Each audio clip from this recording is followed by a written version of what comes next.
Salam aleykum. Salam aleykum. Salam aleykum. Mən yenəyəm sizlərin qarşınıza taza efirlər bilən, tak сказать, xalqın мнениясы bilən çıxdım. No xalqın, vatandaşların mənim efirimə gəlib ayda duran zadını eşitsənizlər, bizlər bunu öz efirlərimizdə aktivistlər olub absurdat edəmiz vatandaşlar bilən. Я Алишер Сахатов, гражданин Туркменистана, проживающий в Турции.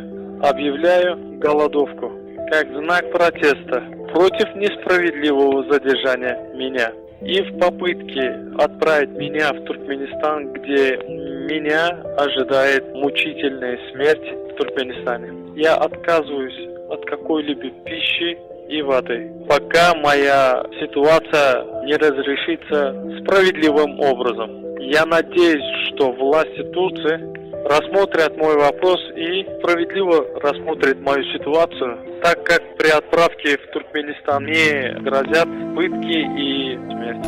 Selamünaleyküm. Ben Hasan Vagilala, Sahatov Alişer'in eşiyim.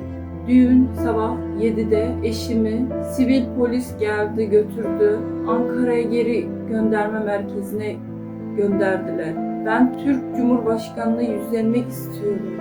Eşimi Türkmenistan'a göndermeyin. Sayın Recep Tayyip Erdoğan Bey, ben Maral Saatova, Alişer Saatova'nın kızıyım. 8 gün sonra doğum günü. Normalde çocuklar doğum günlerinde hediye, pasta, oyuncak ister. Ama benim tek bir dileğim var, babamın geri gelmesi. Siz bu yılı aile yılı ilan ettiniz. Aile bir çocuğun en büyük ihtiyacıdır. 77 gündür babamı göremiyorum. O sizi geçen her gün canınıza acıtıyor. Her gece onu özleyerek uyuyor. Doğum gününde tek isteğim onun yanında olması. Siz babamın memleketine göndermiyorsunuz, onu ölüme gönderiyorsunuz. Lütfen sesimizi duyun. Lütfen bu doğum günümde onu mutlu edin. Aile yılında babamı geri verin. Selamünaleyküm. Ben Alişer Sahatov'un oğlu Han Sahatov. Dün sabah 7 civarında babamı sivil polisler evden aldı götürdü. Ankara'ya geri gönderme merkezine sevk ettiler. Türkiye Cumhurbaşkanı'na yüzlenmek istiyorum.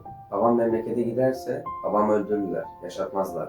Lütfen eşime acımıyorsanız çocuklarıma acıyın. Yapmayın, göndermeyin. Assalamu alaikum hurmatlı Türkmenistan vatandaşları. Ben Alişer Sahatov и hemmеңizler məni как aktivist, blogger, общественный деятель tanıysızlar.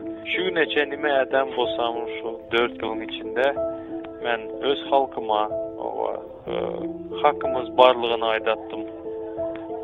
Bizlerin özgürce bir bakışımız var. Onu beyan etmeye emmesine çağırış edettim.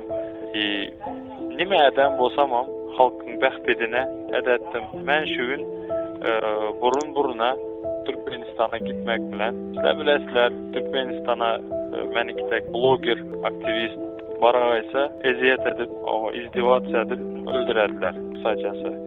Çünkü hurmatlı vatandaşlar, sizler benim arkadağım, sizlere şokrat.